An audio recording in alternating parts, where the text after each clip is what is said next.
শ্রীকৃষ্ণ আমার গোপাল যিনি বৃন্দাবনে গোপাল নামে আছেন তিনি। ওই যাবার কমা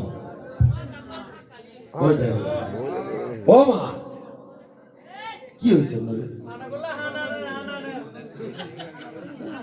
তিনজন এক জায়গায় তাহলে হবে কথা কিছু দেওয়া ঠিক নেই। হ্যাঁ ওনাদের কথা শাস্ত্রে লেখা রয় তিনজন মহিলা এক জায়গায় হলে বিবিসির খবর পাওয়া যায়। তাই আসছে ও থামবে না একটু চুপ করে থাকেন ঘরেতে ঘুরে এসে দেখেন। এবার চিন্তা করি আমার গোপাল শ্রীকৃষ্ণ যিনি বৃন্দাবনে পরের বাড়ি যায় একটু ননি চুরি করে খায়, বেশি দোষ না, ওই ননি চুরি করে খায় আর আসার সময় ভাণ্ডটা ভাঙিয়ে ফেলায়, মানে মাটির হাড়ি ওটা ভাঙিয়ে ফেলায়, এছাড়া আর কিছুই না। আবার ও রাগ হইেন না, আমি বুঝতেছি আপনার ঘরের লোক খুব কষ্টে আছে। আমি 1 ঘন্টা আপনার উপর বিরক্ত হয়ে গেলাম আর যে আপনার এনে সারা জীবন সংসার করতেছে ওর কপাল পড়ছে। আমি 1 ঘন্টা সহ্য করতে পারলাম না, যে সংসার করে তার অবস্থাটা কি বেকায়দা বুঝছি কেমন সুখে আছে।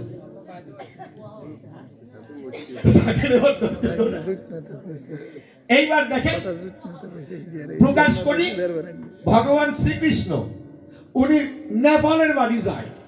ওই নেপালের মা যেজন রয় দেখবেন আগেকার নারী যারা ওই দড়ি দিয়ে আমাদের অঞ্চলে বলে সিয়ে বা সিকে, ওই শিক্ষা তৈরি করে তারা, ওর উপরে কিন্তু ওই যে ভাত তরকারি বা ননির হাঁড়ি এসব রেখে দেয়। তাই গোপাল যেজন রয় সখাদের নিয়ে গিয়ে ওইখান থেকে ননি পাইয়ে খায় আর আসার সময় মাটির হাঁড়িটা ফেলাই দেয়, ভেঙে ফেলে। নেপালের মা যেজন রয় যশোদার কাছে গিয়ে নালিশ দেয়, এই যশোদা তোর চোর ছেলে ভালো বানা, তোর চোর ছেলে কৃষ্ণ আমার বাড়ি যায় আর ননি চুরি করে খায়, ভাণ্ড ভাঙিয়ে ফেলায়। আপনাদের আছে জানা ছেলে মেয়ে যত খারাপ হোক না কেন মায়ের কাছে কিন্তু ছেলে খারাপ না। যার জন্য গানের মধ্যে কয় ল্যাংড়া তোর কানা খোড়া হইলে মায়ের ছেলে ধুলামাটি জানা দিয়ে টান দিয়ে লাই করে। পুত্র যদি কুপুত্র হয় তবু নাহি মায় ফেলে, তাই না বাবা? আপনাদের আছে জানা মা বাবার কাছে সন্তান কোনোদিন খারাপ না। যশোদা ডাক দিয়ে বলছে, এই নেপালের মা কোনোদিন আমার গোপালের নামে খারাপ কথা বলবি না, আমার গোপাল জীবনেও তোর বাড়ি যাবে না। আমারই কত ননি, আমার এই ছোট্ট ননির পুতুল কতটুক খায়, তোর বাড়ি যায়। নেপালের মা ডাক দিয়ে কয়, সারা জীবন জানলাম শুনলাম যে চোরের মায়ের বড় গলা, আজকে দেখে গেলাম। যশোদা দেখে দিল ধারণা, খবরদার আমার ওই ছেলের নামে আর একবার চোর বলবি না। এখন নেপালের মা ডাক দিয়ে কয়, সত্যি করে বলছি যশোদা, তোর ছেলে আমার বাড়ি যায় ননি চুরি করে খায় আর হাঁড়িটা ভাঙিয়ে ফেলায়, বিশ্বাস করি না। এরপরে যদি চায় ধরে দেখাবি আমার। এইবার নেপালের মা ডাক দিয়ে কয়, এরপর তোর ছেলে যদি আমার বাড়ি যায় আমি তোরে কি কব, ওই ছেলের চোর আমি ধরে নিয়ে আসবো, যদি ধরে আনতে পারি তখন কি করবি? বলে তুই যদি ধরতে পারিস তাহলে ওরে আমি শাস্তি দেবো। গোপাল কিন্তু দাঁড়াই দাঁড়াই শুনতেছে যে এরপর ওই বাড়ি গেলে মা আমারে ধরা পড়লে মা আমারে মারবে। নেপালের মা চলে গেছে, গোপাল আরো রাখালদের নিয়ে, ছোট ছোট রাখাল তো, মিটিং এ বসে ডাক দিয়ে খড়ে মানা, শোন তোদের কাছে বলা ভালো, আজকে সকালবেলা নেপালের মা আমাদের বাড়ি গেছিল, মায়ের কাছে নালিশ জানায় ওই বাড়িতে গেলে নাকি ধরলে মারবে আমারে মা। এমন সময় রাখালরা ডেকে দিল ধারণা, গোপাল তাহলে আর ওই বাড়ি যাবো না। গোপাল ভাই বলিস কি, কালকে সকালবেলা ওই বাড়ি আগে যাবো, চালাক কত বড়, ওই বাড়ি আগে যাবো। তো নেপালের মা যেজন রয় লাঠি হাতে আছে পাহাড়ায়, যে গোপাল ননি চোর আসবে কোন সময়, ঘরের ভিতরে পাহাড়ায় আছে। আর ওই শ্রীকৃষ্ণ যিনি রাখালদের সঙ্গে নিয়ে নেপালের বাড়ি গেলেন তিনি। এখন এত উপরে ওই দদি রয় পারবে কোন কাজে, ওদের কাছে তোর মই নাই, তোরে মই বানাইছে কিভাবে? এক সখা গিয়ে বইছে, ওর কাঁধে একজন গিয়ে বইছে, তার কাঁধে একজন বইছে, তার কাঁধে গিয়ে শ্রীকৃষ্ণ দাঁড়াইছে। দাঁড়াইয়ে আগে ওই সুতোটা রশিটা আগে ধরছে, দড়ি ধরে এক হাত দিয়ে উপরের হাড়ি থেকে নড়ি বের করে আগে নিজে খায়, আবার ওই হাত দিয়ে সখাদের দেয়, না তোরাও খা। দয়ার শরীর তো নিজেও খাচ্ছে সখাদেরও দিচ্ছে। এক হাড়ি যখন শেষ হয়ে গেছে উপরের হাড়ি, ওই হাড়ি ধরে আমার গোপাল ছুঁড়ে ফেলে দিল, তাড়াতাড়ি পড়ে গেল, পড়ে গিয়ে ঠাস করে শব্দ হইলো। ওই শব্দ যখন নেপালের মা শুনতে পায়, লাঠি নিয়ে চোর চোর করে তাড়া দেয়। যখন চোর চোর করে তাড়া দিল, নিচের কয়টা সব কটা দৌড় দিয়ে সরিয়ে গেল। আমি বলি তাই, গোপাল আর উপর থেকে নামতে পারে নাই, দড়ি ধরে ঝুলতেছে। নিচে নাই একজন, সব সরিয়ে গেছে, পালাই গেছে, আর উপরে গোপাল দড়ি ধরে ঝুলতেছে। দড়ি ধরে ঝুললে কি হবে ভাই? বিন্দু বিসর্গ ভয় তার চোখে নাই, ঝুলতেছে আর ননি কিন্তু খাইয়ে যাচ্ছে।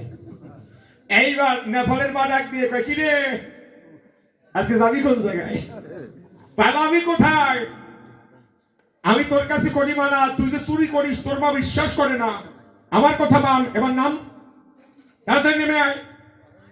গোপাল আছে ঝুলে, ডাক দিয়ে নেপালের মাকে বলে, তাহলে আমার নামাও, আমার নামাও। বাবা এইখানে হচ্ছে মাধুর্য, ভগবানের লীলাটা বুঝতে হবে। ভগবানকে নামাতে বলছে, আমাকে নামাও, নামাবে কোন কায়দায়? এখন নেপালের মা কোল পেতে দেয়, আয় নেমে আয়। বসে শুনে বিজ্ঞ দল, আমার ভগবান ভক্তের কোলেই এসে নামলো। দেখেছেন, যে ভক্ত তার নামে নালিশ জানালো, আমার ভগবান তার কোলেই এসে নামলো। এখন নামছে তাই, তাতে কি হবে বাবা? হাতে ননি ছিল, ওই ননি খাওয়া বন্ধ হয় না, ননি খাইয়ে যাচ্ছে, ওর চিন্তা তো নাই।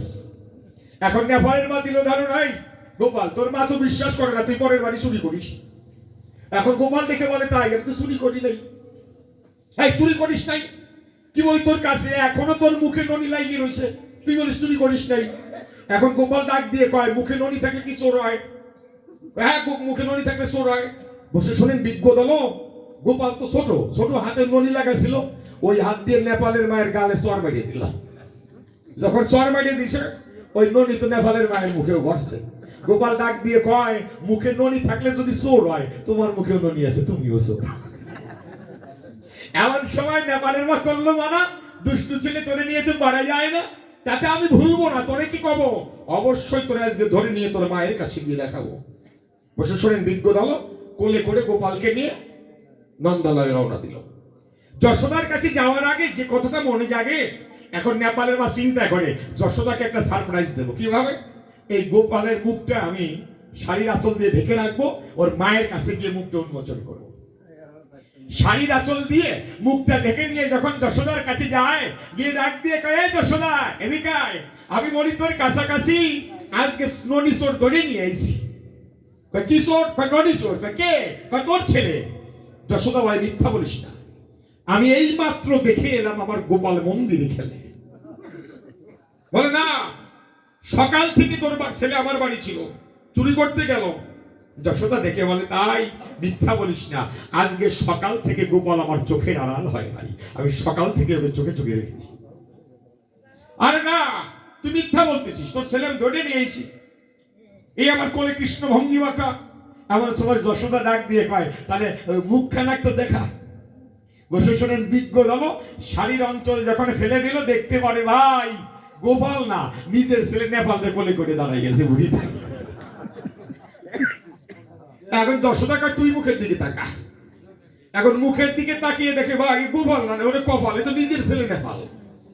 এখন যশোদা ডাক দিয়ে কয়, তোর ছেলে চুরি করে আর দোষ দেশ আমার ছেলের মাথায়। আশ্চর্য বিষয়, তো নিজের ছেলে, মুখের ননির দাগ আছে। মাথা নত করে নন্দালা ত্যাগ করে চলে যায়। যশোদার কাছ থেকে যখন বাইরে গেল, আবার মুখের দিকে তাকিয়ে দেখে ভাই নেপাল না, আবার গোপাল। আবার যশোদার কাছে যায়। যশোদার কাছে যখন যায়, তখন আর গোপাল থাকে না, নেপাল হয়ে যায়। আবার যখন বাইরে আসে, আবার গোপাল হয়ে যায়। আপনাদের কাছে প্রকাশ করি, নেপালের মা ওই বুড়ি গোপালকে এবার কোলে নিয়ে বাড়ি চলে আসছে, ফিরে নিজের বাড়ি আসছে। নিজের বাড়ি নিয়ে এসে দেখে বলছে, এত জাদু জানিস, এত মায়া জানিস, পরের বাড়ি চুরি করিস কেন? এত জাদু জানিস, এত মায়া জানিস, পরের বাড়ি চুরি করিস কেন? গোপাল ডাক দিয়ে বলছে, পরের বাড়ি কোথায় চুরি করি? ওমনি তোমার একটা প্রশ্ন করি, আজ থেকে 100 বছর আগে কি তুমি এই ঘরে ছিলে? বলে না, তা তো ছিলাম না। আচ্ছা বলো আমারে, 100 বছর পরে তুমি কি থাকতে পারবে এই ঘরে? বলে না, তা তো পারবো না। গোপাল ডাক দিয়ে বলছে, তুমি জানো না বলি, আমি অনন্ত কোটি কাল ধরে আমি কৃষ্ণ এই ঘরে আছি, অনন্ত কোটি কাল পরে ওই ঘরেই থাকবো, পরের বাড়ি আমি চুরি করি না। বলি তোমার পাশাপাশি জানো না, তোমাদের গোপীদের আমি কত ভালোবাসি, তোমাদের ননি তো আমি খাই না। ননি তৈরি করার সময় তোমরা গোবিন্দ নামে উৎসর্গ করো, ভগবানের নাম স্মরণ করো না। আমরা কিছু সেবা করলে তো গোবিন্দর নামে দিই, ওটা তো গোবিন্দরই প্রাপ্য।